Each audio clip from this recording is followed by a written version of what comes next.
Hi అండి అందరికీ welcome to పద్దు బ్లాగ్స్. అందరూ ఎలా ఉన్నారండి? ఈరోజు రెసిపీ వచ్చేసి గజ్జికాయలు.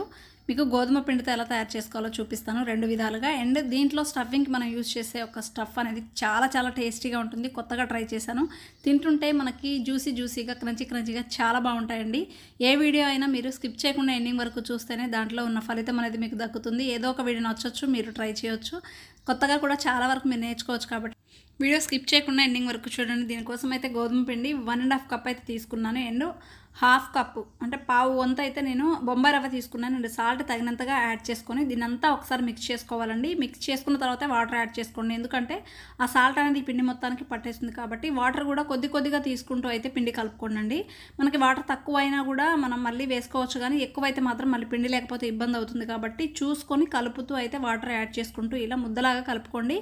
అండ్ కొంతవరకు కలుపుకున్న తర్వాత కొంచెం ఆయిల్ కానీ కొంచెం నెయ్యి కానీ యాడ్ చేయండి. పిండి చపాతీలు చేసుకున్నప్పుడు మనం చాలా స్మూత్గా రౌండ్గా చేసుకోవడానికి అయితే అవకాశం ఉంటుందండి. మనం పిండి కలుపుకునే విధానాన్ని బట్టే మనకి చపాతీలు అనేవి చక్కగా వస్తాయన్నమాట. ఇలా మీకు మొత్తం కూడా ఒకసారి చాలా దగ్గర నేను 10 to 15 మినిట్స్ అయితే కలుపుకున్నానండి. ఈ పిండి ఇలా మొత్తం కూడా ఉండలు కట్టకుండా ఈవెన్గా చక్కగా మెత్తగా ఉండేలాగా అయితే అలా మిక్స్ చేసుకొని చక్కగా ఈ ముద్దని పక్కకు పెట్టుకోండి. ఒక 2 hours అలా పక్కకు పెట్టుకొని స్టఫింగ్ కోసం ప్రిపేర్ చేసుకుంటున్నాం. ఇది చాలా ఇంపార్టెంట్ అండి. ఇది చాలా టేస్ట్ ఉంటుంది. తింటున్నప్పుడు క్రంచీగా జ్యూసీగా టేస్ట్ అసలు ఎంత బాగుంటుందో దీనివల్ల. నేనైతే బాదం పప్పులు చిన్న ముక్కలుగా కట్ చేసుకొని ఫ్రై చేసి పెట్టుకున్నాను. అండ్ జీడిపప్పులు కూడా, అండ్ ఆల్సో కొబ్బరి కూడా, ఎండు కొబ్బరి చిన్న ముక్కలుగా కట్ చేసుకొని ఇలా అయితే వేయించి పక్కకు పెట్టుకోండి. అండ్ దీంట్లో బొంబాయి రవ్వ అయితే ఒక హాఫ్ కప్ తీసుకున్నానండి. దీన్ని చాలా జాగ్రత్తగా కలుపుకోవాలి, అడుగు అంటకుండా. మాడితే మాత్రం మొత్తం స్మాష్ అయిపోతుంది. నార్మల్గా మీరు మీడియం ఫ్లేమ్లో పెట్టుకొని చక్కగా ఫ్రై చేసి పక్కకు పెట్టుకోండి. చపాతీని అయితే ప్రిపేర్ చేసుకున్నామండి. దీనికోసం కొంచెం పొడి పిండి యాడ్ చేస్తూ ఇలా మనకు కావాల్సిన షేప్లో, ఎక్కువ పెద్దగా కావాలంటే పెద్దగా, చిన్నగా కావాలంటే చిన్నగా, ఇలా మీరు ఫస్ట్ కొబ్బరి అయితే మీరు మిక్సీ పట్టుకోండి. అలా మనం చపాతీ పక్కకు పెట్టుకున్న తర్వాత చేసుకొని ఇలా మిక్సీలో ఎండు కొబ్బరి ఫస్ట్ పట్టుకోండి. నార్మల్గా మరీ ఎక్కువగా కాకుండా కొంచెం పౌడర్లా పట్టుకున్న తర్వాత కొంచెం బెల్లం యాడ్ చేశాను. బెల్లం కూడా ఇలా పట్టుకోండి. ఎక్కువగా పట్టుకుంటే ఏమవుతుంది, ముద్ద అవుతుందండి. ఇలా మీకు పొడిగా రావాలి అంటే ఫస్ట్ నేను చెప్పిన ప్రాసెస్లో అయితే చేయండి. ఎండు కొబ్బరి కొంచెం క్రంచీగా అయిన తర్వాత దీంట్లో బెల్లం యాడ్ చేసి నార్మల్గా ఒక్క రౌండ్ తిప్పితే మాత్రం చక్కగా పొడి అయితే అయిపోతుంది. దీంట్లో కొంచెం బొంబాయి రవ్వ అండ్ ఇలాచీ పొడి అండ్ ఆల్సో మనం ఫ్రై చేసి పెట్టుకున్న బాదం పప్పు, జీడిపప్పుల ముక్కలు చిన్నవి ఉన్నాయి కదా, ఇవన్నీ కూడా ఈ మిశ్రమం అయితే యాడ్ చేయండి. ఇలా ఈ పొడంతా కూడా స్టఫింగ్కి మనం యూజ్ చేస్తామండి. అసలు టేస్ట్ మాత్రం దీంట్లోనే ఉంటుంది, చాలా బాగుంటుంది. మీరు చేయాల్సినదల్లా ఈ కొబ్బరి పట్టుకునేటప్పుడు, ఈ బెల్లం పట్టుకునేటప్పుడు కొంచెం జాగ్రత్తగా పట్టుకోండి అనమాట. పొడిలాగా వచ్చేలాగా పట్టుకోండి, అంతే.